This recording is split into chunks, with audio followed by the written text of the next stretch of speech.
Ahora tome su Biblia por favor y vamos a comenzar nuestro estudio en Efesios capítulo 2. Pero antes de hacerlo quiero expresar mi sincera gratitud a aquellos que nos han escrito esta semana. Sin su correo y sin sus oraciones no podríamos continuar.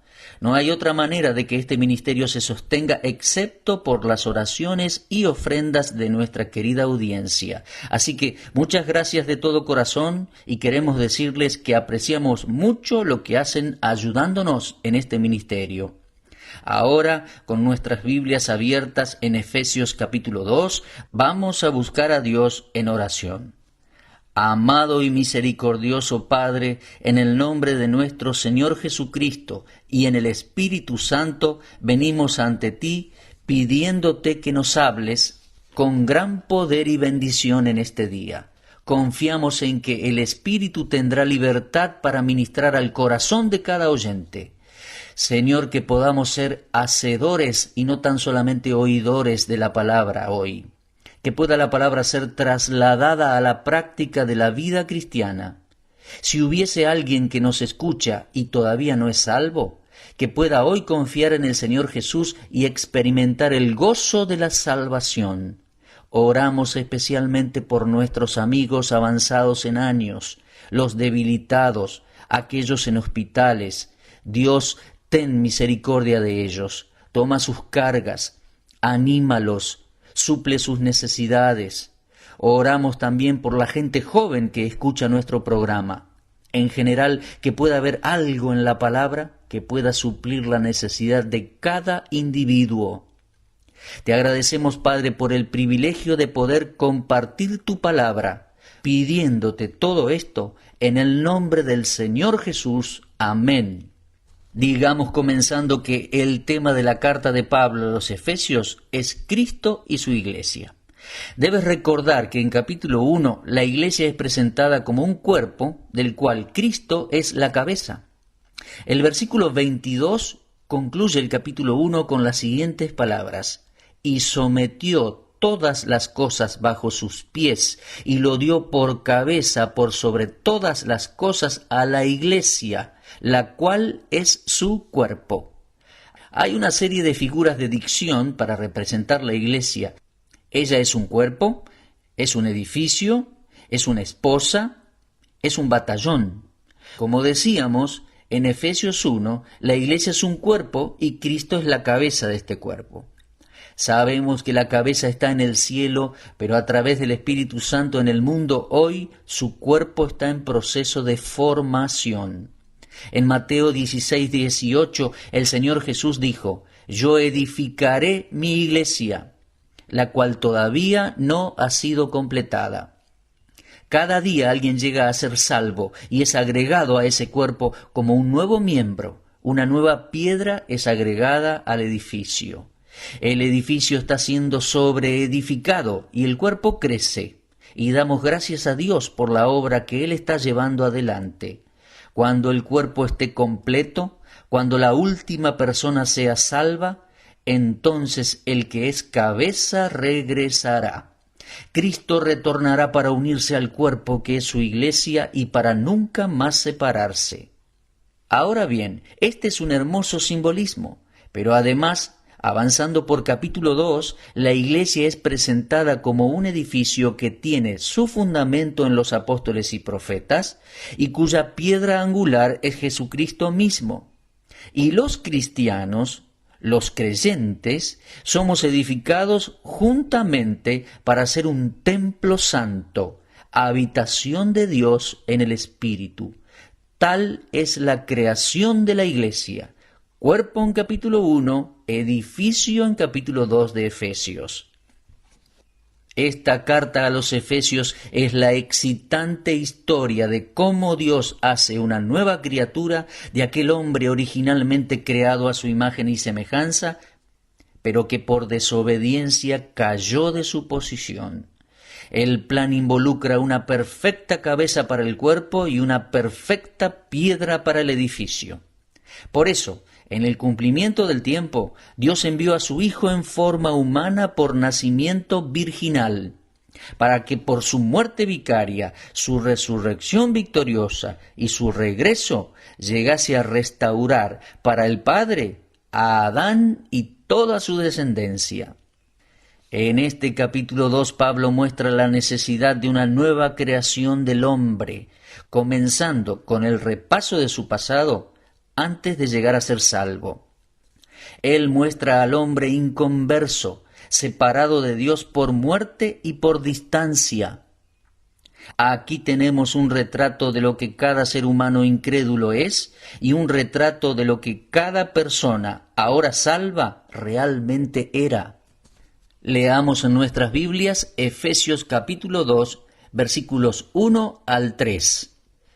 Y Él os dio vida a vosotros cuando estabais muertos en vuestros delitos y pecados, en los cuales anduvisteis en otro tiempo, siguiendo la corriente de este mundo, conforme al príncipe de la potestad del aire, el espíritu que ahora opera en los hijos de desobediencia, entre los cuales también todos nosotros vivimos en otro tiempo en los deseos de nuestra carne, haciendo la voluntad de la carne y de los pensamientos, y éramos por naturaleza hijos de ira, lo mismo que los demás.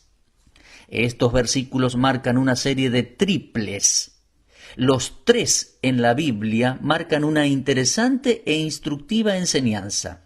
Recuerdo, en mi comentario del libro de Apocalipsis, yo enfaticé el uso del número 7. No obstante, nunca hago un hobby de todo esto, Hay mucho por decir de la estructura numérica de la Biblia y pienso que todos los números en la Biblia significan algo.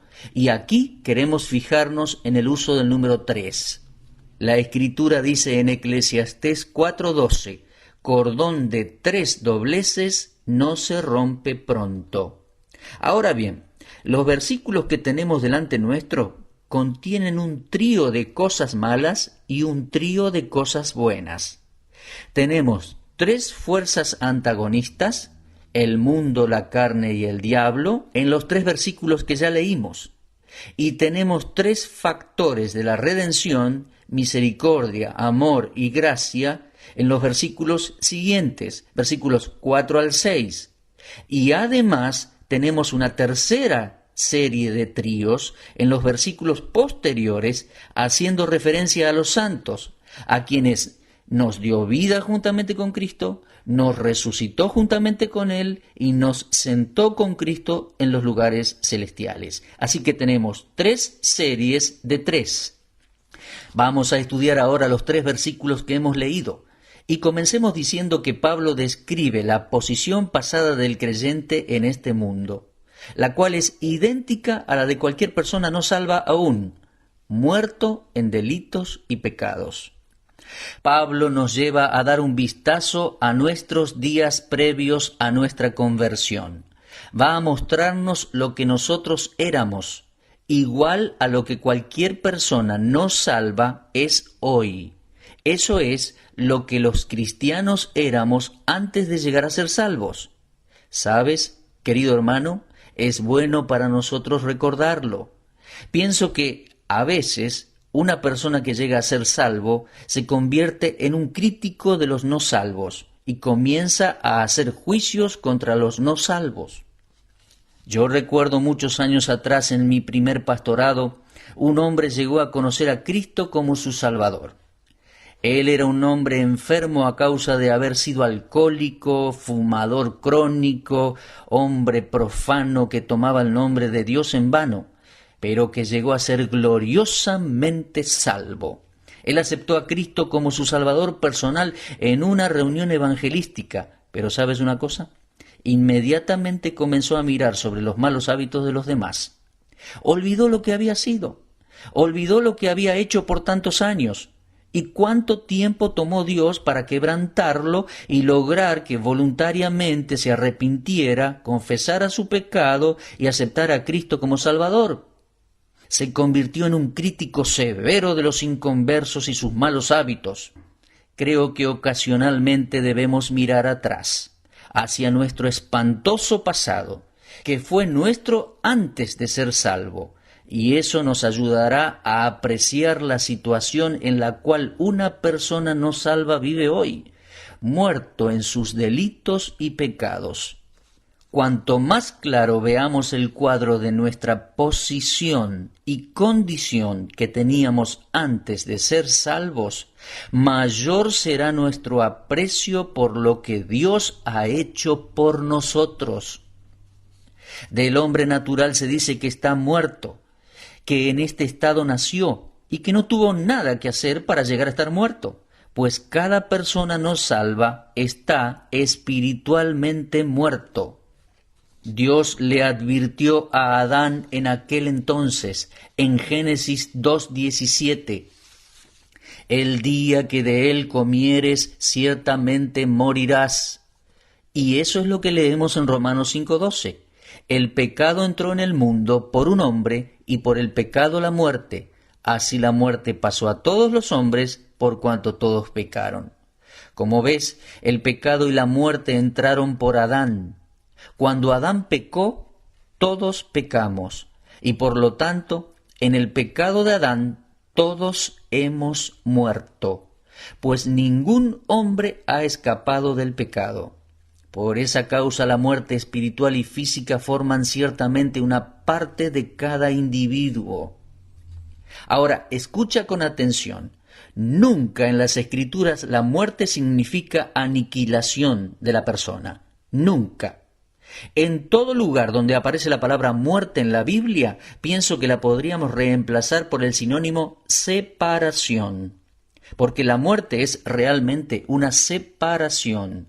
Como mínimo, tenemos dos clases de muerte en la Biblia. Digo como mínimo, La primera es la muerte física, o la separación de la parte espiritual del hombre de su cuerpo. Esta es una clase de muerte. En otras palabras, muerte y separación pueden ser sinónimos, pues si muriese hoy, mi espíritu y mi alma se separarían de mi cuerpo. Pero además hay otra clase de muerte, la muerte final y eterna, la cual es mencionada en Apocalipsis 20 y se la denomina la muerte segunda. Ahora bien, aquí en Efesios 2:1, Pablo habla de otra muerte, la muerte espiritual. El hombre no salvo puede estar mentalmente, físicamente y sexualmente vivo y activo en todos los placeres de este mundo, pero está espiritualmente muerto. En 1 Timoteo 5:6 dice que los que se entregan a los placeres viviendo están muertos. Piensa en eso por un momento. Millones de personas alardeando que esto es vivir, involucrados en borracheras, en sexo ilícito, adicción a las drogas y todo lo demás, van diciendo que esto es vida. ¡Cuán necios son! Pues en verdad están espiritualmente muertos. Además, también muchas personas que están espiritualmente muertas a veces tratan de vivir la vida eterna. Este es otro aspecto. Yo me he encontrado, cuando era pastor, con personas no salvas, que nunca habían nacido de nuevo y que luchaban por obedecer a Dios, por guardar los 10 mandamientos de la Biblia, pero no podían hacerlo. Suponga una persona que vive de manera indulgente y se dice a sí mismo, esto es vida, y que cada tanto viene a la iglesia, tal vez en Navidad o en Pascuas, y trata de imitar un poco a los cristianos. Eso es necedad, porque puedes ver que todo ser humano ha nacido espiritualmente muerto y vive como espiritualmente muerto hasta que llegue a ser hecho participante de la vida de Dios. Amados, nadie puede vivir una vida para Dios antes de haber recibido vida de parte de Dios. Dios nunca pide a una persona no salva que le obedezca, porque esa persona está espiritualmente muerta y no tiene la capacidad de obedecer a Dios. Por otro lado, en la muerte física, la función del cuerpo cesa. Yo recuerdo años atrás que tuve que predicar en la reunión de un funeral de una señora de alrededor de 50 años. Ella tenía una hija cercana a los 30 años que estaba presente en el funeral. Después de haber predicado el mensaje de la palabra de Dios, tratando de llevar consuelo a aquellos cristianos entristecidos y luego de haber proclamado el mensaje de salvación, presentando el Evangelio lo más claro posible, de manera que cada presente conociese cómo llegar a ser salvo.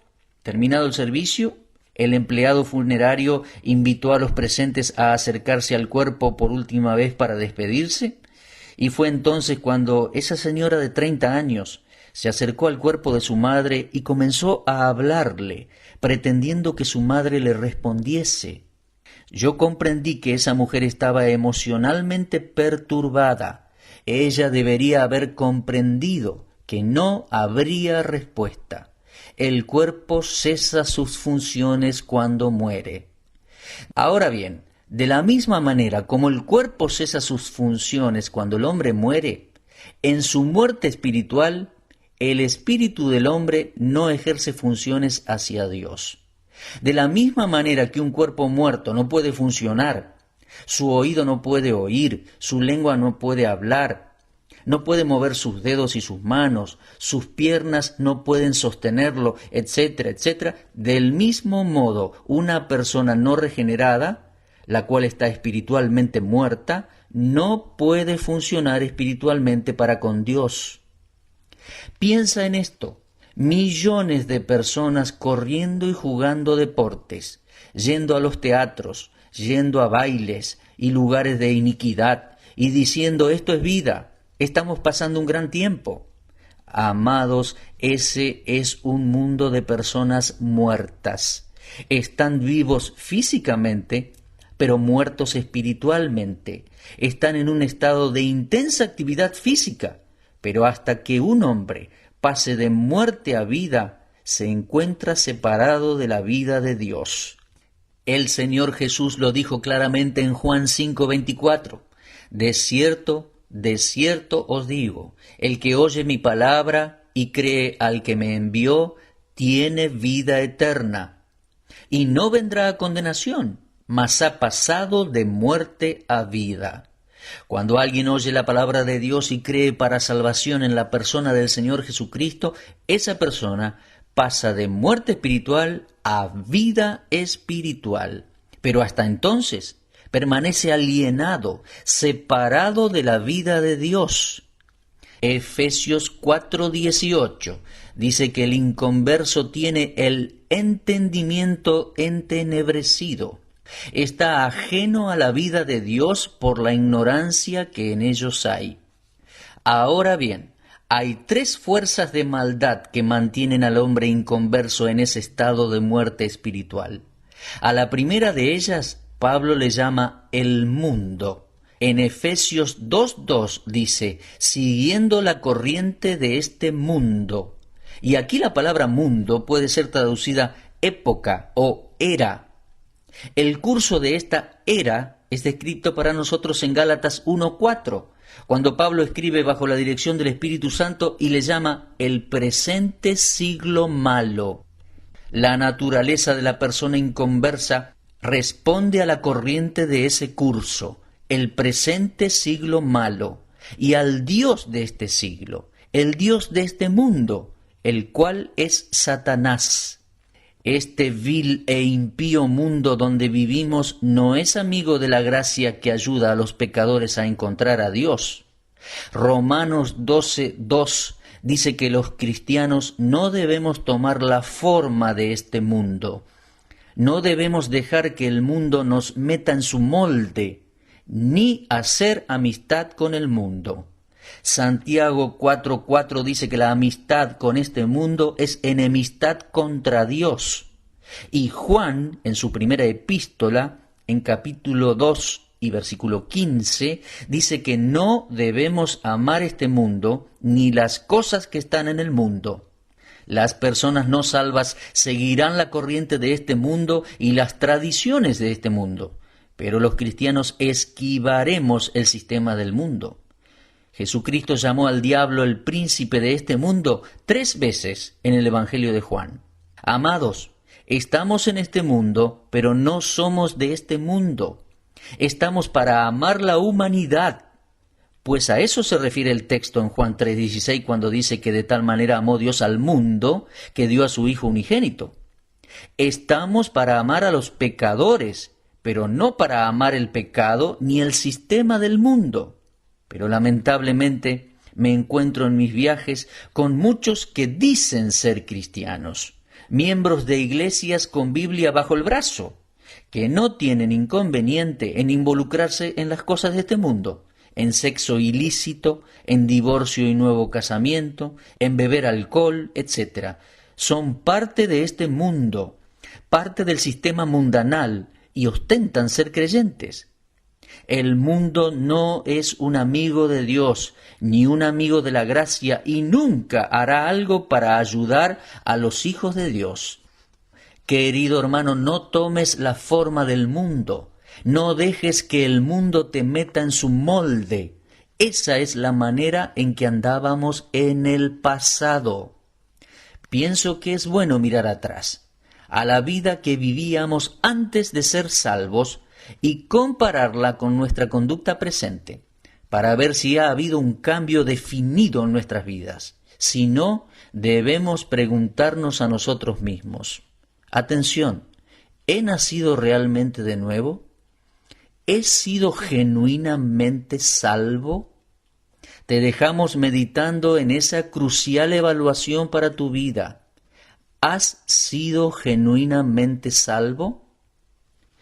En la voluntad del Señor nos encontraremos en este mismo horario y por esta misma emisora radial.